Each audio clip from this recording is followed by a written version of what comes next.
you've been in your position now 6 months roughly. Do you feel this is the best use of the $25,000 at this time?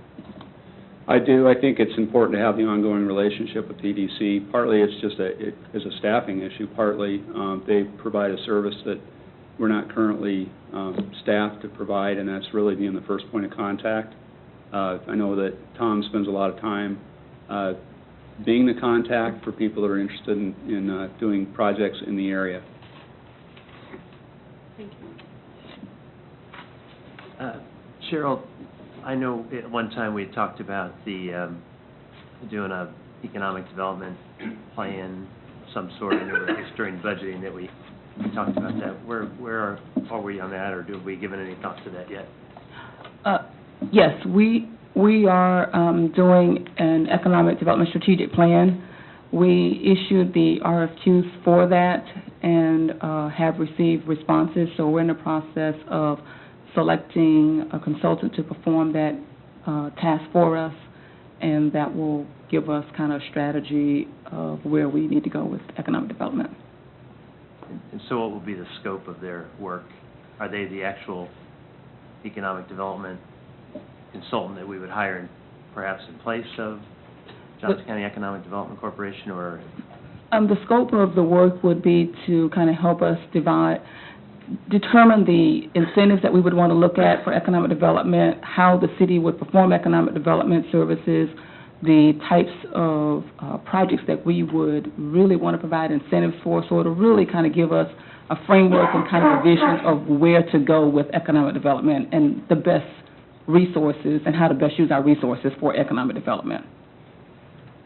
And when will that, I mean, when do you expect that will? We really need to probably get with have the consultants give us a feel for the time frame that they can do that work.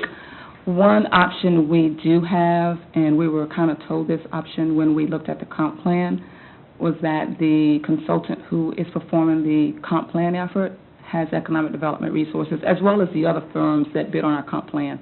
They kind of all have that, had that ability to provide the economic development expertise for us.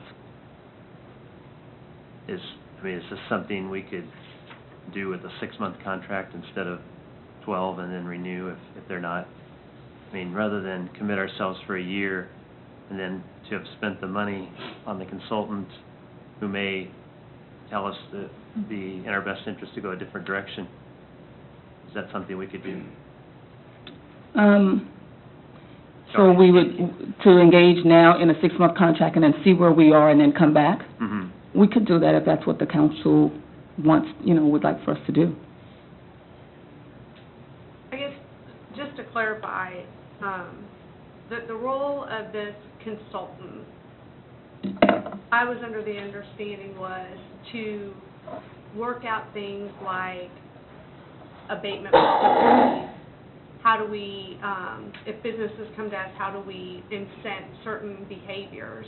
Whereas I think the role of the Southwest Johnson County Economic Development Council is more that point of contact for anybody coming in and looking for stuff. So I see those as very different. I mean, unless Mike, you think that, go ahead. You're right. The consultant wouldn't be the point of contact for us. The consultant would be providing a strategy for us. It's a strategic plan. The consultant, we would also use their expertise on how to implement that plan. It's important every time we get a plan, either with the economic strategic plan or the comprehensive plan, to make sure that we're also looking at implementation of that plan, how we would execute that. So we would also look to them for kind of some recommendations on the best way to implement the plan that we have. And I see it kind of similar to Christie, that you've got typical, you've got your strategic role, which is 2, 3, 5, 10 years down the road, and then you've got your operational tactical role, which is someone knocks on the door and they say, I want to, explore opportunities in Gardner, and who do I talk to? And right now, that individual is Tom. And I think that losing that ability to be able to respond quickly, at least in the short term, and I might be in favor of a rolling 6-month, just to see because we don't know what our strategic plan is going to be from an economic development perspective right now. Mm-hmm.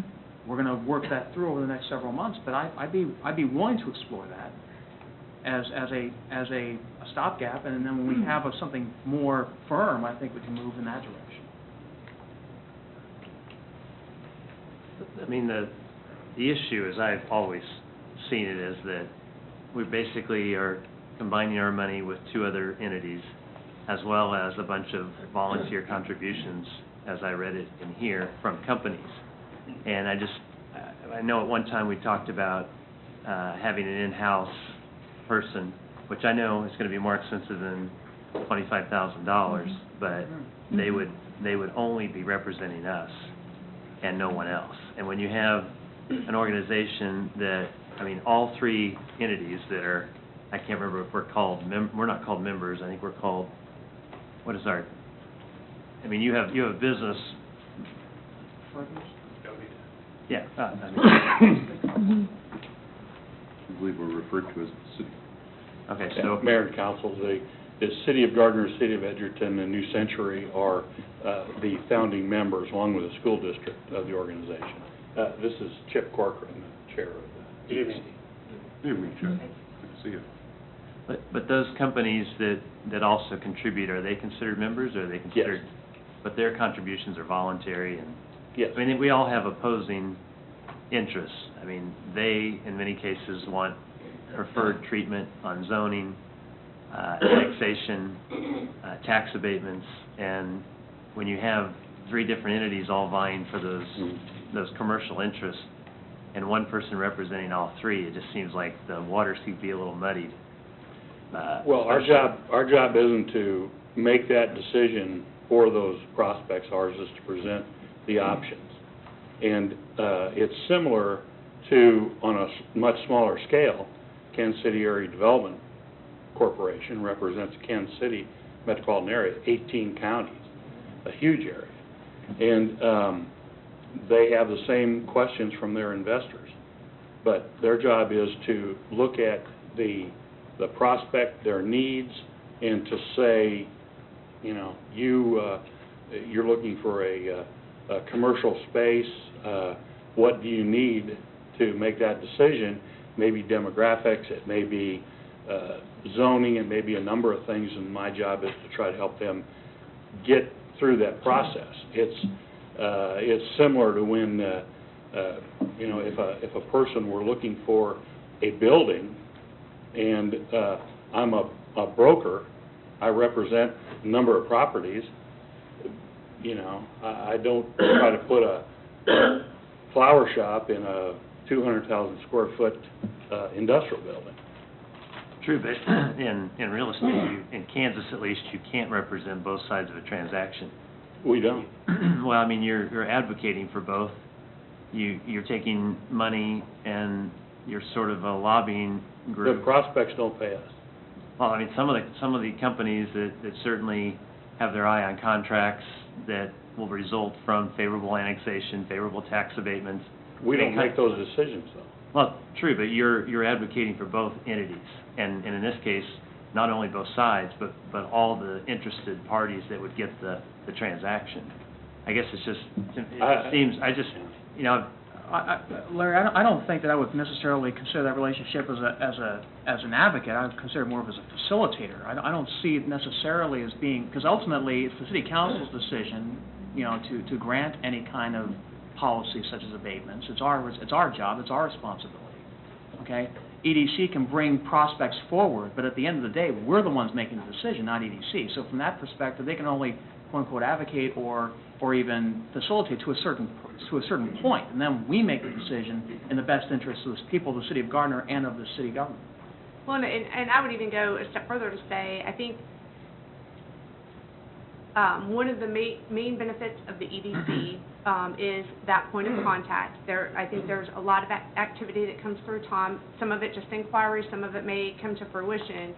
But that feedback saying, I've had 10 prospects come to me looking for this, and Gardner doesn't have any of that. So that, as we're developing our comprehensive plan and our economic development plan, I think that information is very relevant to us being